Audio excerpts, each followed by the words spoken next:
In the future 2120, humans discovered 3 ways to achieve immortality.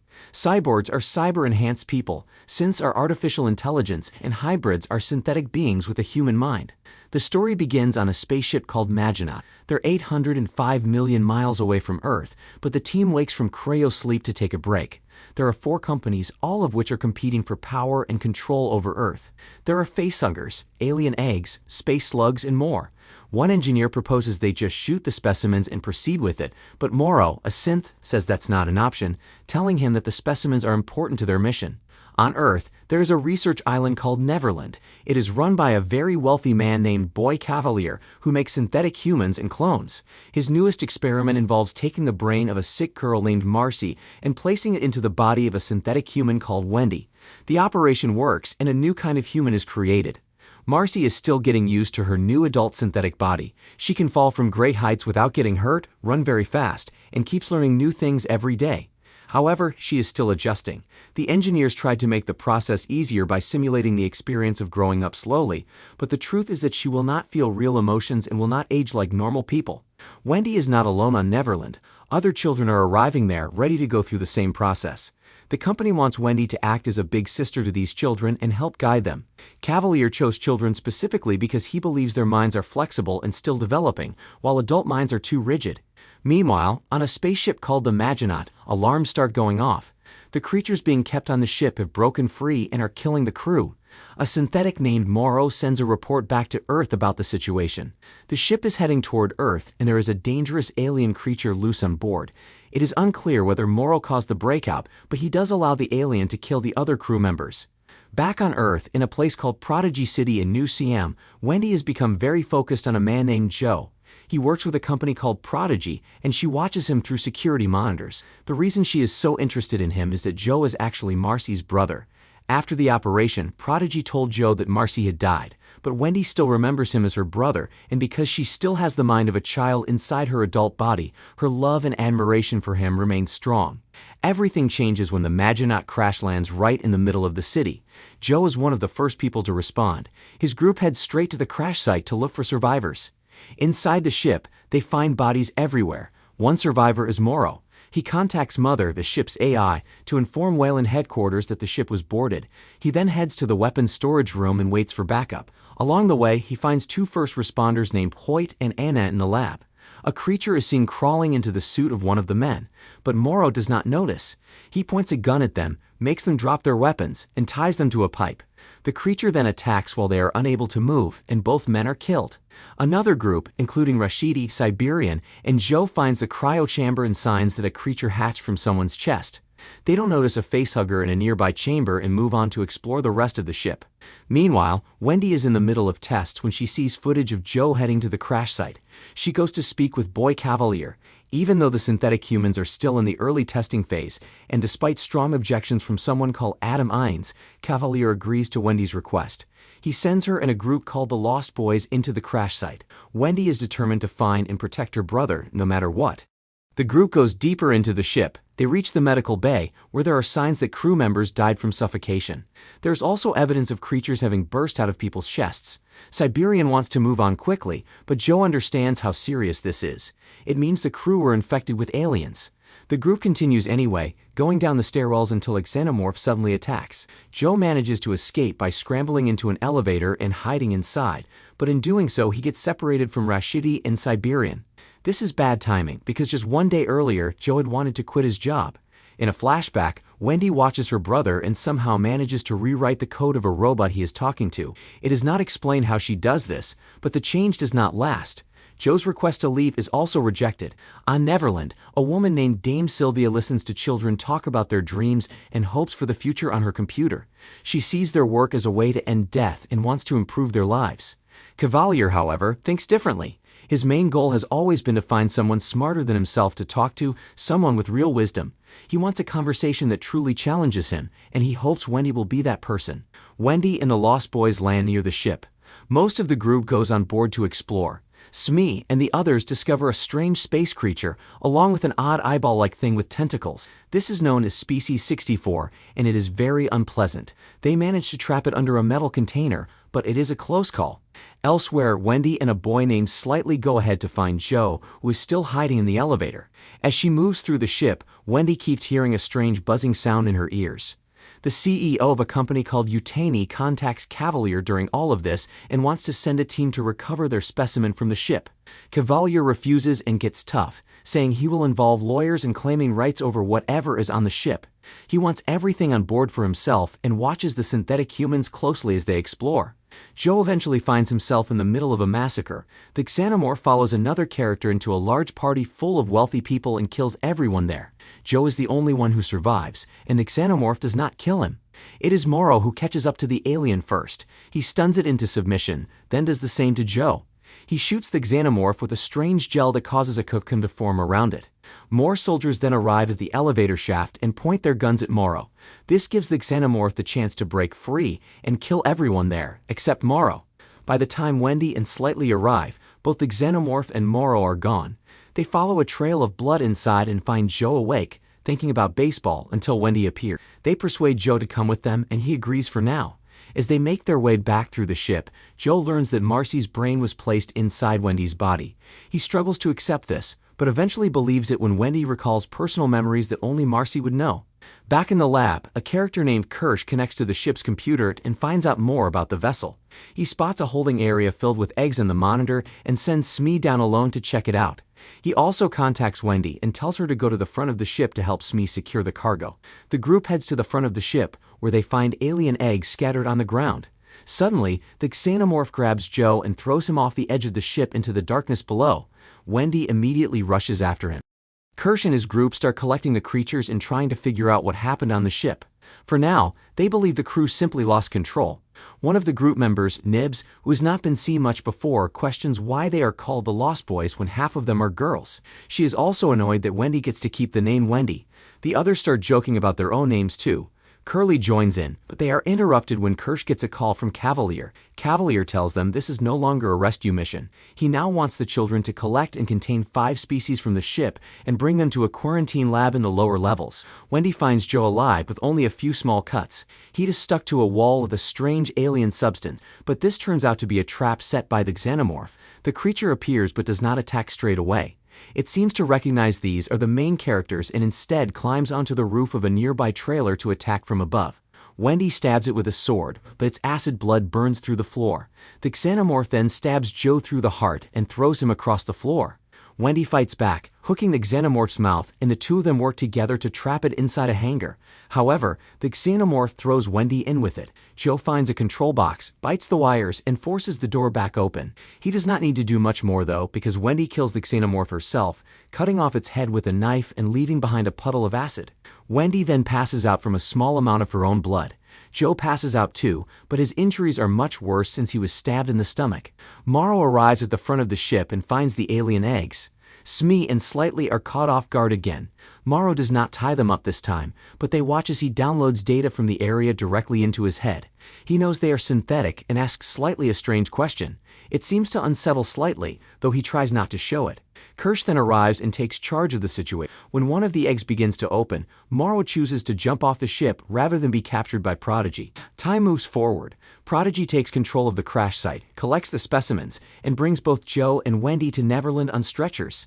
Siberian and Rashidi are also there, having somehow escaped the xenomorph and rejoined the group. Cavalier is very pleased with everything that has been brought back and prepares for more experiments, while the scientists work on healing Wendy. When Cavalier wanders down to the lab, Kirsch warns him not to get too close to the xenomorph egg. He explains how facehuggers work and how the aliens spread. The only thing still unaccounted for is Morrow, who is somewhere out in New Siam. Morrow calls the Utani CEO and gives an update. He has the data on the specimens, but despite being told to return, he refuses. His only goal right now is to bring the specimens back, and he intends to do exactly that. Elsewhere, Curly goes to see Boy Cavalier. He mentions that Wendy is his favorite, but Curly tries to convince him that she should be instead. She points out that Wendy only cares about her brother, while she herself has bigger ideas about making the world better. Cavalier listens and gives her some books to read, suggesting she has a real chance of becoming one of his favorites. Meanwhile, Morrow hacks into Slightly's brain and manipulates him into agreeing to work together, making it seem like they are simply becoming friends. Back at Prodigy, Wendy wakes up and walks to the lab. Kirsch is working on the alien egg. cutting it open and removing the facehugger. As he does this, Wendy grabs her head in pain, apparently able to hear sounds coming from the creature. She makes her way into the lab, still holding her head, and eventually passes out on the floor. Nobody notices her come in or fall down, which is somewhat amusing. Kirsch is far to notice as he drops a small piece of the facehugger, resembling a tiny tadpole, into a large tank that contains Joe's severed lung. It quickly finds a place to attach, and a drop of blood spreads through the water. Wendy wakes up to find Kirsch and the others looking over her. Her hearing has been switched off for now. Kirsch explains to the scientists that the closer she gets to the xenomorph, the stronger the sound becomes. Boy Cavalier arrives and takes charge, deciding to keep her hearing switched off for the time being. Joe, meanwhile, is alive and has received a new lung. He is shocked to find out there are dangerous creatures in the lab. The engineers work on adjusting Wendy's hearing frequency. Wendy then describes what happened at the end of the previous episode. She does not want to be made numb to the alien sounds, as she believes the aliens have chosen her for a reason. Curly is messing with buttons in the lab and watches with envy as Wendy begins speaking the aliens' language out loud. The sounds excite Cavalier, who wants to run more tests. Joe is worried about Wendy's well-being but eventually gives in. Cavalier reminds Adam Ines that Joe and the others are living in his world and not the other way around. When they are alone, Joe tells Wendy that he is angry at Prodigy for hiding what happened to his sister and keeping her from him. He promises to be there for her but makes clear he has a strong grudge against Prodigy. The story then cuts to Morrow and Slightly. Morrow continues to manipulate Slightly, telling him to steal an egg. They communicate through their minds, and Morrow uses the idea of morals to convince the boy. Morrow also finds out Slightly's real name, which is Arush Singh. This gives Morrow power over him and something to use against him if Slightly does not cooperate. Slightly heads into the lab to try to get the egg for Morrow. It will not be easy, though given that Wendy walked into the same lab and passed out without anyone noticing in the previous episode, perhaps it is not that hard after all. In the lab, experiments continue. The eyeball creature is tested using a sheep as a host. It burrows into the sheep's eye and takes control of it. Cavalier and Kirsch are fascinated to discover the creature is highly intelligent. It changes the sheep's brainwaves, then stands completely still and watches everyone in the room. A man named Arthur takes his wife, Dame Sylvia, aside and shares his concerns about Cavalier and the synthetic children. He does not believe what they are doing counts as real science, and he still sees the children as children, despite their robotic bodies. He wants their rules and guidelines to stay in place. Nip suddenly appears and claims she is pregnant. Sylvia takes her to her office and begins explaining how babies are made, then prepares to show her a diagram of an adult female body. Nibs rejects this entirely. It becomes clear she is suffering from trauma after her encounter with the eyeball creature on the ship. When she becomes aggressive, Sylvia calls security and decides Nibs to be kept in her room, raising a level 3 alert for her. At the same time, Joe is questioned by Adam Ines. He has little choice but to go along with it. Prodigy gave him a new lung, and if he leaves the island he will not be allowed to see Wendy again, since she is considered Prodigy's property. Later that day, Cavalier meets with Wendy. She criticizes him for cutting open the xenomorph, seemingly forgetting that she herself killed one last episode by decapitating it with a knife and barely getting hurt. Cavalier then uses Joe as leverage to get Wendy to work with him. He wants to understand what the xenomorphs are communicating, and Wendy is the only one who can help with that. In return, Joe will be allowed to stay on the island. Morrow travels to India and visits Slightly's mother, using her as a way to pressure Slightly into doing what he wants. Instead of stealing the egg directly, the new plan is for Slightly to smuggle a person into the lab and let a facehugger attach to them. Morrow will then come and collect the specimen. Earlier in the episode, Kirsch spoke to someone about loyalty and staying out of things. This suggests that Kirsch is already aware of Slightly's connection to Morrow, but is waiting for the right moment to act. Kirsch watches as Wendy enters the lab and discovers the small xenomorph creature has broken free from the lung. She reaches out toward it and watches it with wonder. In the Maginot, 17 days before it crashes into Earth, Morrow wakes up by a crew who tells him there is a problem. The captain is dead, and a facehugger has attached itself to the science officer, who is close to death. These creatures cannot simply be pulled off, and once they latch on, the person is already doomed. A fire has also broken out, caused by a saboteur on board. The fire has destroyed the navigation systems and engine controls. Morrow pushes the engineers to start fixing things, and they must have had some success, because the damage the ship eventually causes on Earth is far less than it could have been. With the captain dead, command passes to Zora Zaveri. Morrow urges her to investigate what happened. However, she may not be the right person for this, since she has been in a relationship with the infected science officer Bronsky. Morrow believes her judgment cannot be trusted and reminds her that the most important thing is getting the cargo back to Earth. The group decide to put Bronsky into cryosleep, thinking it will save him. Morrow checks the rest of the specimens, the location of the fire, and tries to work out what caused it. CCTV footage shows a saboteur, but it is hard to identify them due to a blind spot in the camera. The footage also shows Zaveri and Bronsky together in the cargo hold. Zaveri goes to the front of the ship to speak with Mother, the ship's AI. Mother repeats what Morrow already told her, that the cargo is the top priority. That night, someone blows a hole in the side of the ship. Fuel is now down to 8%. While Zaveri and Morrow are discussing what to do, an alarm goes off. There has been a breach in the cryopod area. Bronsky is dead, and the facehugger has done its work. The xenomorph is now loose. Morrow arms Clem and Zaveri with electric zappers to try to contain it. Things get worse when more creatures break out in the lab, including the eyeball creature known as Ocellus, which smashes free from its container. Zaveri gathers the crew and tells them what is happening. She orders them to search the ship and recapture the xenomorph and informs them there is a saboteur on board. Since they do not know who it is, all movement that is not work-related is stopped. Morrow demands duty schedules and activity logs within the hour. Meanwhile, one of the engineers drinks from a water bottle that has been contaminated by a blood bug that escaped from the lab and sprayed tiny blood bugs into it. The creatures work fast, and the engineer soon vomits blood and collapses. Zaveri finds out about the escaped eyeball creature and the careless science officer responsible. They decide to deal with it later, simply shutting the lab and walking away. Morrow checks the activity logs and finds an interesting conversation between a crew member named Petrovich and Boy Cavalier. It appears Petrovich has been working with Cavalier the whole time, pretending to be in cryosleep while actually moving around the ship. The science officer tends to the sick engineer, and Zaveri approves an operation on him. They can see he is infected, but Morrow does not think operating is a good idea.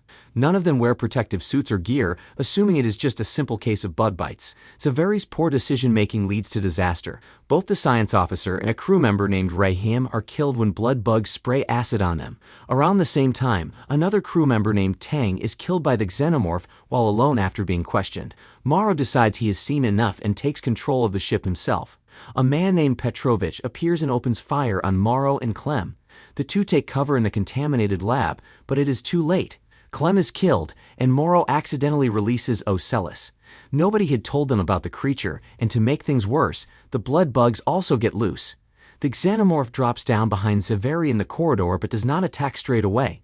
Instead, it lets her run and then chases her all the way to the bridge. Ocellus then infects one of the engineers, taking over a human body. It fights the xenomorph and manages to grab onto its face long enough to distract it, giving Morrow time to speak to Mother. This brings the story back to where it was before. Morrow lets Zaveri and the rest of the crew die, sacrificing them to the xenomorph. He makes it to the impact room, and the ship crashes. Afterwards, Morrow visits the Yutani CEO and promises to kill Boy Cavalier and recover her specimens. Back in the present on the island, Wendy is fascinated by the xenomorph, which is growing quickly. Kirsch reassures Joe that Wendy already killed an adult xenomorph on her own with just a small knife, so she can take care of herself. He is not worried about the situation and reminds Joe that Wendy has a great future ahead of her. He also dismisses Joe's idea of taking her away so they can live together as a family. Meanwhile, Dame Sylvia, Arthur, and Adam Ines are looking over Nibs. Adam Ines is unhappy about her outburst where she claimed to be pregnant and wants the problem dealt with. Dame Sylvia reminds him that Nibs is suffering from trauma after her experience at the crash site, which is causing her mood swings and unusual behavior. Rather than offering therapy, Adam Ines decides a full memory wipe is the solution. Arthur and Dame Sylvia disagree, but Arthur is fired for not following the order. The memory wipe on Nibs goes ahead and works.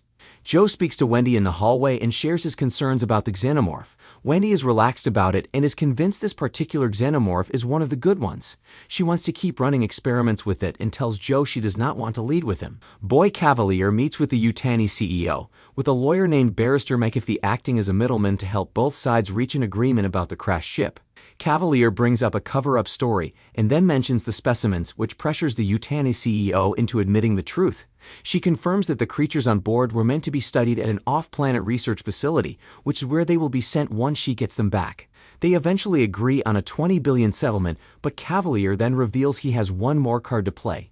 He points out that a quarantine procedure is currently in place and will continue for another 6 weeks. The Utani CEO is furious. After the meeting, she tells Morrow to move forward with his plan. Morrow intends to cause chaos at the facility, then come in and take the xenomorph and the other specimens. Shortly after, Morrow and Kirsch have a tense exchange in an elevator, with Morrow hinting that he will be seeing an old item soon.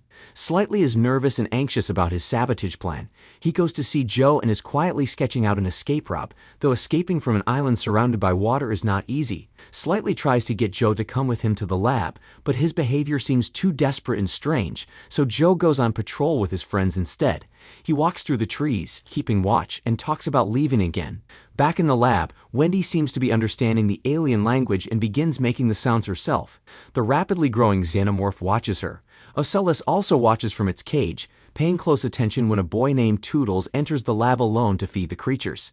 Toodles makes a series of bad decisions. He breaks the feeding compartment door and then panics when Ocellus bangs on the glass, getting himself locked inside with one of the specimens. These creatures are large, spray corrosive acid, and eat through metal. The acid burns Toodles and eventually kills him as the creatures feed on his robotic parts. Wendy finds out that Nibs has had her memory wiped and goes to question Dame Sylvia. Sylvia stands by the decision, saying Nibs had corrupted data. Wendy challenges this and argues that humanity itself is the real problem here, not the aliens. Joe goes to see Arthur, who is packing up his belongings. Joe is surprised to find out Arthur has been fired, knowing how much he cares about his work. Joe speaks directly and asks whether he is safe living alongside dangerous creatures that want to kill, reproduce, and destroy everything. Arthur reassures him out loud, but at the same time secretly types on his computer that Joe needs to take Wendy and leave immediately. He quietly gives Joe a boat access code and also removes the tracking devices from the synthetic humans. After Joe leaves, an error message appears on the screen, showing that Toodles' signal has been lost. Kirsch watches as Slightly goes into the lab with Arthur, where they find Toodles destroyed. Arthur does not put on any protective gear or call for help. Instead, he unlocks the door himself to bring Toodles out, leaving the door open behind him. This gives Slightly the chance to open the other lab doors. He then locks Arthur inside, leaving him alone with the creatures. A facehugger attacks Arthur, and Kirsch watches the whole thing from his tablet while on a plane. He does not tell Boy Cavalier what is happening and chooses to stay silent. Slightly tries to hide in a large vent with Arthur, but the bugs break free and begin swarming around the lab. Slightly shocked as a facehugger attaches itself to Arthur. Slightly is now back in his room with Arthur hidden under his bed. Smee hears the noise and comes inside, where he is horrified to see Arthur and the facehugger. Slightly convinces Smee to help with the plan and get Arthur down to the beach. As they head out into the corridor, Kirsch goes to the lab and finds the bugs have corroded some of the electrical boxes. Soldiers arrive and clean up the area, doing their best to contain the situation. Boy Cavalier is shown the footage of Toodles' death and realizes Ocellus is far more intelligent than they had assumed. He bans all the hybrid children from entering the lab and becomes fixated on Ocellus, wanting it moved for further study despite Adam Ines having concerns about this. Wendy arrives at the lab and is shocked to see what happened to Toodles. She does not fully understand it, given she considers herself a higher-level synthetic, but she intends to tell the others. When soldiers block her from leaving, she communicates with the alien, which bangs its head against the glass. Cavalier is concerned but lets her go, as he needs to locate the other hybrid children. However, their tracking devices have already been switched off. Wendy finds Joe, who urges her to leave. She wants to bring the other children with them, but Curly chooses to stay. Curly promises not to say anything, but it is already too late. Wendy hacks the monitors and releases the xenomorph. As they make their way across the island, they come across gravestones marked with their original human names. Kirsch finds Slightly and Smee in the hallway, gives them access to the elevator, and tells them to move quickly. He is aware of Slightly's communication with Morrow and helps them get away. Outside, there are many soldiers patrolling the area. The facehugger eventually detaches from Arthur's face. Everyone knows what is coming next, but every scene with Arthur from this point on is a slow build-up as they wait for the inevitable chest burst. It finally happens. The creature bursts out and the baby xenomorph runs off, leaving Slightly and Smee in shock as they meet up with Morrow. When Morrow finds out what has happened, he heads out with his small team to track it down. Meanwhile, Boy Cavalier has Ocellus moved to his office. He believes this creature is the answer to his desire for greater intelligence. After realizing it understands human speech and can recite 3 digits of pi, he wants to move it into a human host with a low intelligence level so they can properly measure how smart it is. Adam Ines agrees and offers to draw up a list of candidates. Out in the woods, Wendy and the others are suddenly surrounded by soldiers. The xenomorph drops down and attacks, but Wendy, Nibs, and Joe are unharmed because Wendy can communicate with it. She reaches out and touches it, then tells it to hide and follow them. Joe grabs a gun from one of the soldiers and runs. At the same time, the baby xenomorph is captured, but not by Morrow. Kirsch surprises Morrow and his team, revealing that he had been using Smee and Slightly all along to draw Morrow out. Morrow is captured, while Smee and Slightly are kept on the island as punishment. Joe, Nibs, and Wendy reach the dock and find the boat waiting. However, a large group of soldiers is already there, including Rashidi. Nibs becomes aggressive and attacks. Joe eventually stops her by electrocuting her, but not before she is shot several times. Wendy is furious. The xenomorph is nearby and ready, while the soldiers stand and watch. Wendy looks as though she is about to order the xenomorph to attack. The xenomorph wanders through the forest. It ignores some crabs but kills the soldiers stationed around the island. Dame Sylvia is among those outside, visiting the children's graves to pay her respects. She does not notice the xenomorph creeping up on her, but soldiers arrive and shoot it in time, saving her life. The xenomorph is wounded but still alive. Things on the island are getting worse. Morrow has cut the underwater communication line, and Yutani is jamming their satellites, cutting off all outside contact. Non-essential staff have been evacuated, but all the hybrid children are being held together in a containment cell. The children talk about what it means to be young minds trapped in adult bodies. Wendy then suggests they work together and fight back against Prodigy. Adam Ines is not comfortable with the children being grouped together and is unsure how they will behave. He is also concerned that they do not have enough soldiers left. Outside, the xenomorph continues killing the remaining soldiers one by one. Boy Cavalier refuses to evacuate, but Wendy forces his hand. She decides to communicate with the xenomorph to get herself and the others out of the situation. All electronics are immediately switched off, and the xenomorph hears her from the woods and runs back to the main building. Back in the containment area, Morrow wakes up in the same cell as Joe. Wendy watches him on the monitors, angry about him shooting Nibs. Smee reassures her that Morrow is on their side. With only one guard outside and using a metal object on his arm as a weapon, Morrow easily pushes open the door, knocks out the guard, and sets out to continue his plan. Meanwhile, Kirsch is doing electrical work in the lab. Morrow walks straight in and the two get into a fight. It is not much of a contest, as Morrow quickly overpowers Kirsch. However, when Morrow shoots one of the glass cages, something bursts out. Kirsch manages to choke Morrow and knock him unconscious. Cavalier goes down to see the hybrid children. Wendy opens the door with ease. Cavalier talks about how he killed his own father at age 6 and took over the business himself. He has always had issues with authority and is clearly easily distracted. The single guard with him is not enough to stop the hybrids, who deal with him quickly and chase Cavalier away. The group then splits up in a game of hide and seek, with Wendy sending everyone off to find specific people and manage the situation. Smee and Slightly are sent to the lab, where they tie up Kirsch and make sure Morrow stays unconscious. Nibs goes to find Dame Sylvia, while Wendy goes after Boy Cavalier. Cavalier tries to use Joe as a trap, having Adam Ines bring him in. Ocellus then breaks free from the sheep's dead body and chases Joe, but Wendy arrives just in time to save him. Adam Ines shows up too, but Wendy hacks into his programming and stops him from attacking. Since he runs on the same network as the other electronics, it is straightforward for her to do this. Ocellus slips away and heads down to the beach, where it takes control of Arthur's dead body. The xenomorph breaks into the facility and kills the remaining soldiers. Wendy tells Joe that she likes the xenomorphs because they are straightforward and honest.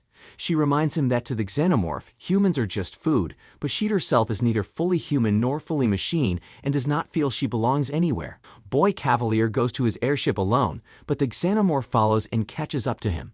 When a few soldiers also appear, the xenomorph goes for them first and walks past Cavalier without harming him. Wendy and Joe arrive too, while Rashidi and the remaining soldiers head into the lab and open the containment cells. They are killed for doing so. Curly is also there and knocks out the last remaining soldier. Yutani arrives with a group of soldiers ready to attack from the air. Inside, Wendy and others locked in the containment cell. The xenomorph is also in the room, perched on the wall like a spider. Wendy makes her decision as she will be the one in charge. But that's where this video ends. Let me know what you think about the series. Thanks for watching, and I will see you all in the next video.